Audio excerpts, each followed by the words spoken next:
Good afternoon, everyone. Thanks for joining our webinar today. We will be talking about data fitness, keeping your data in shape and your insights fresh. And my name is Larisa Bedgood. I am the head of marketing here at Porch Group Media. And joining us today is Kym Vance, who is head of business development. So welcome, Kym. Thank you. Excited to have a chat with you. We always have fun when we do these webinars. We do. So, okay, to get started, I had pulled a couple of really, just a couple of insights on, when your data is out of shape, what happens. Just a quick aside, I was taking a walk on the treadmill. I noticed what happens when I'm out of shape, I get out of breath. But your data, on the other hand, not so much. So up to a quarter of companies believe that their data is actually bad data, and that's a significant portion of your database. Dirty data can cost an average of 15 to 16% of revenue. And just a big picture stat that bad data costs U.S. companies around $3 trillion annually, and that's just from the foundation. Data is the foundation of all your marketing strategies. You can see the ripple effects when it gets so out of control and gets so dirty. That's a pretty significant impact. Any learnings, insights that you want to share, Kym, on this slide? Sure. So, it is more common than you think that when you're having a conversation with a prospect or a client, some level of the condition of the targeted database comes into play. When we are doing acquisition campaigns for a client, the cleanliness of our data is important, and it holds just as true with a CRM file. So. Yeah, it's a common theme, and I think that's kind of what drove our idea to do this webinar. Is it is a common theme in conversations that clients have low confidence in their data, or they don't have a lot of resources to keep it regularly clean and in its best condition. That kind of, just like when you said that we decided to do this webinar, that just kind of reminds me a lot of times, data is not sexy, it's just like, okay, it's something you have to do. But, we've done a lot of webinars on, ramping up your social media marketing strategies and email marketing, all just as important, but those will not be effective until you get your database in order. So, so I love that we're doing this today. So, some of the obvious questions and some that, we sort of intuitively know, but where does dirty data even come from? And you and I were talking, Kym, earlier, one of the, probably these first 2 points to me, I can relate to the most, but, consumers move. And when they move, they change emails and phone numbers and such. And you actually had a really interesting insight here, Kym, about how people report their moves. Sure. So it's a fact. NCOA source actually puts right on their own sites that 27% of movers don't tell the United Postal Service that they moved. Rather than submitting a change of address form, they'll just update their address with each of their vendors or providers individually. So there's never any formal element that says, hey, they've moved. And then we're in a climate now where people don't want to share everything. They understand that what you put out there is shared for the most part. So people don't want to share information. I use as an example, some surveys will have, are you single, married, divorced, widowed? Well, some people who are divorced or widowed don't want to tell you. They're going to click single. So you may have accurate information, you may not, and there really is no way to validate that completely. So yeah, especially in today's world, you're seeing people are providing less and less. I think we even saw, we see it on our leads coming in. They're clearly, cartoon names or what have you, and somebody wants information, but they don't want to have to share on their own. Right. Yeah. And that just makes so much sense, in this privacy environment where, consumers are just not willing to give as much, that is completely in line with what we're hearing. And then obviously, a couple, the way that it is shared across departments, inadequate data strategies, all of those really impact data quality. So moving on. So, okay, so I had to throw this one in here. This one always kind of, makes me laugh. I think I first wrote about this, like it was like a dirty data horror stories for Halloween I did years ago. And I just had to come back to this because it always makes me laugh. So I'm going to share a little laugh with you before we get into more education. So one of these, okay, at first, obviously these are very extreme examples of dirty data, but it gets the point across. So, so this first example, this is a Dear Idiot letter. It's kind of like a Dear John letter, but not, maybe a little worse. So as customer service representatives were dealing with angry customers, they were writing in phrases like, what an idiot this customer is. Not good business practice. Let's just put that out there. But when the marketing department decided to send a marketing campaign using this data, letters went out as Dear Idiot Customer John Doe. Yeah, that's a no. And then in this other example, also kind of humorous. This shows about just incorrectly entering data, not really, maybe transposing numbers, but in this instance, medical codes were entered incorrectly. And men were apparently requiring I can't say that word, obstetrics and prenatal exams. They had undergone similar procedures, to these codes, but these misplaced keystrokes ended up that 17,000 men are pregnant. So that caused all sorts of complications. Again, just a little bit of humor infused. I don't, hopefully this does not happen to you, but just something to keep in mind when it snowballs dirty data. You don't know what the repercussions can be down the line.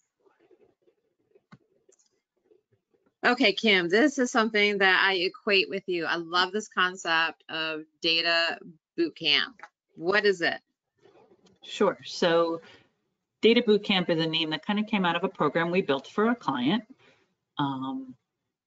that really looked at every element of the client's databases. So this was something we offered to small businesses. It was actually a golf course program for different golf courses. And the idea was to look at every piece of information they had: names and postal addresses, email addresses, telephone numbers, and then as well as some of the demographics they had on them. So the idea was to just kind of look at the entire database and not just clean it up, but enrich it. So add in missing components, add some insights around what you have. So as example, for the golf courses, we would validate the emails, we would replace them where possible. We would hygiene their postal addresses so that they were as malleable as possible. And then we would go in and we added certain demographic elements. So depending upon the course and maybe other services they had. So remember that these are more country club type courses. So they might have tennis courts, they might have a pool, they might have a camp for children, they might have a pickleball court. What we would do is add information about the household that would help drive, messaging and events. And I say we tend to go to this example a lot because it was just so extreme. But if 77% of your customers have a pet, you want to work a pet into your imagery. Right. Or in the case of one of our courses, they did a yappy hour. They invited people to bring their pets. They had it outside and they used it as a membership drive opportunity. So they invited the neighborhood and, they were able to drive some membership that night. It also drives what kind of promotions you might want to do. If there are small children present in the household, do you want to offer daycare services or childcare services while somebody's out on the course? So just things that they did, for that. And it sort of just evolved within the organization that when a company wanted to look at their database, we do an analysis for them, and we can get an idea of what needs to be cleaned up, and then you can do a profile of those customers and then determine what attributes might be strong to add for marketing messages.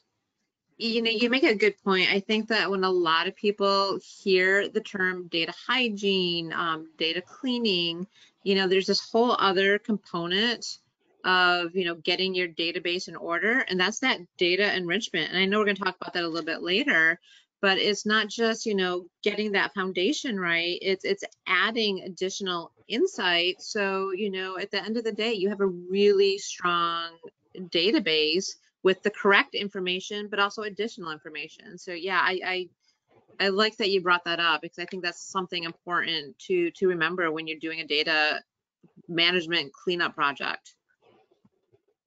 Great. So data integration, I thought we actually talked about this a little bit earlier today. You know, these multiple John records, and you had some really good insights to share on this, Kym. Sure. So it's, you know, this is an elemental tool, but it's impactful. You know, when you're collecting data across multiple channels, sources, what have you, information can come in a host of ways. And this is just an example to show you that the individual's address was keyed differently each time, but by using other contact points, his email specifically and his telephone number, you were able to ascertain that it's the same individual and that one of those addresses is the correct one. So, you know, through a hygiene, this is a duplicate merge purge element, but through the hygiene process, you would determine what the correct address is there. Again, it's not exciting, and it's not, you know, something that you're usually shouting from the mountaintops, but it's critical. It's something you have to have as the foundation of how you look at your database. And I'll say this, depending upon your business and your messaging determines how important this is. If you're doing direct mail, obviously cost is impactful, and you typically only want to get one mail piece to a household. But if you're doing digital or email or even telemarketing, there's nothing wrong with reaching more than one person in the household, especially in today's age where everyone has a different phone number. So again, everything we say here is contingent upon your use case, the channels you're utilizing, and your own objectives. So I always say, you know, take what's valuable for you and, you know, kind of leave the rest, but something to consider when you look at how you look at your data. Yeah, and just one other thing I wanted to point out is, you know, I don't want to get too far down, you know, how to match, but is the email address is often used as a unique identifier when matching records. Is that, you know, one of the pieces of information that somebody may look at? It can be. The challenges, and we saw it as a trend early on, but then it waned a little bit, and now it's coming back where people share email addresses within a household. So, you know, you might have spouses using a single email address. I'm famous for saying, you know, think about it. The average individual has at least 4 emails. You have one for your important messaging with family and friends, maybe the school. You have one where you get your bills. You have one where you're shopping, and then you have the one where it's everything you're signing up for that you don't actually want. Yeah, and just think about the passwords you have to remember. Yes. Okay, so types of data hygiene.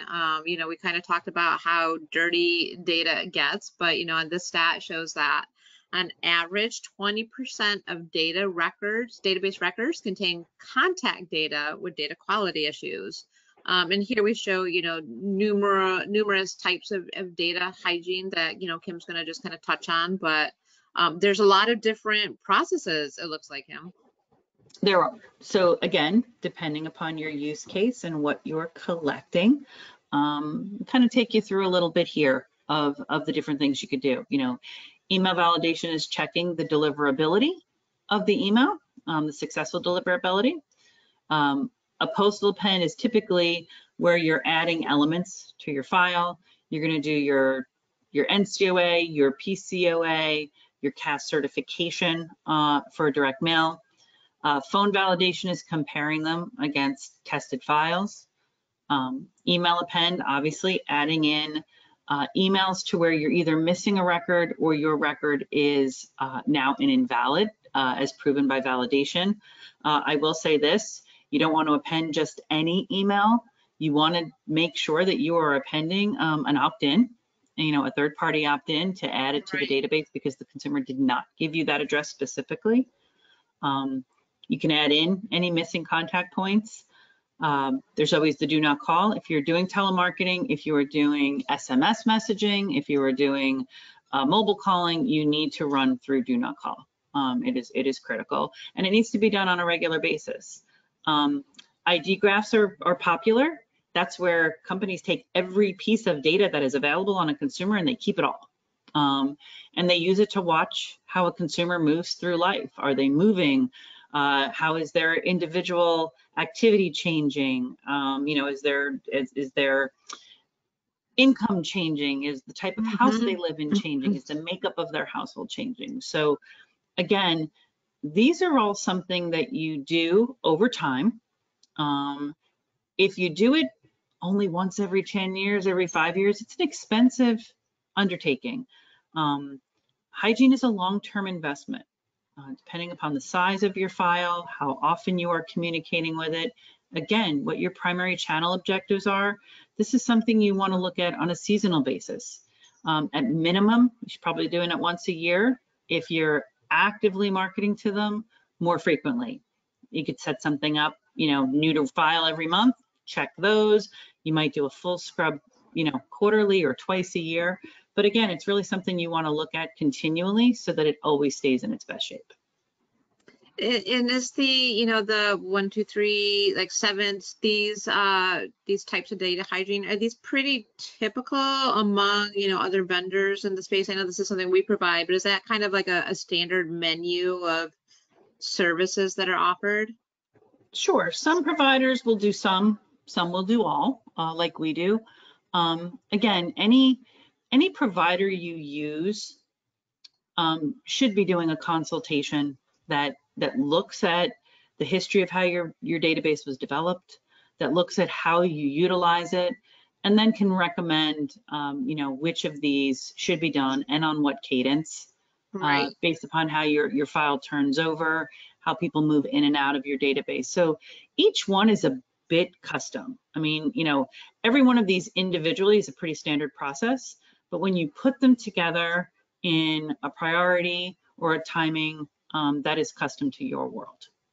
That makes sense. So, somebody might not necessarily need to do a postal append if they're not doing a direct mail piece or something like that. They may pick and choose, these are the 3 that I prioritize. So they kind of can work together, but you don't have to have all of them. Sure, and I think to make this easy, folks will see at the end of the presentation, we included a couple of checklists, one for postal hygiene, and then one for everything else that kind of takes you through just to make sure that you look at every angle that you could potentially use for your file. So we thought we would throw that in as a quick little reference tool that you can either print out or just keep on your desktop. Excellent. So you have all of these data cleansing processes, data append, meet Mary Smith. We have a clear picture, a 360-degree customer view. I love the slide about how all of these different processes come together. And it's just, that's what we're trying to get to. Once you understand who your customer is, you can, have really great marketing programs put in place. Any other thoughts, comments on the slide? Sure. One of the things, obviously, once you get your data cleaned up, and you may add certain key elements that are easy to fit into your program. One of the things that a lot of the companies offer, us included, is we can run a profile and take a look at what's trending among your audience from a host of different views. It might be individual household address level demographics, move histories, property information, and then even now activity. So, you know, what are people behaviorally doing? Are they in market? Are they on social media? Do they prefer to shop in store, online, based upon where they're researching and how they're acting? You know, we live in an all-party data world now, you know, and we're at now level 4 from 0 to 3. You know, and each one you'll kind of see here color coded based on how it's collected. Is it something the consumer is giving you directly? Is it based off of their interactions with you, you know, with your company or brand?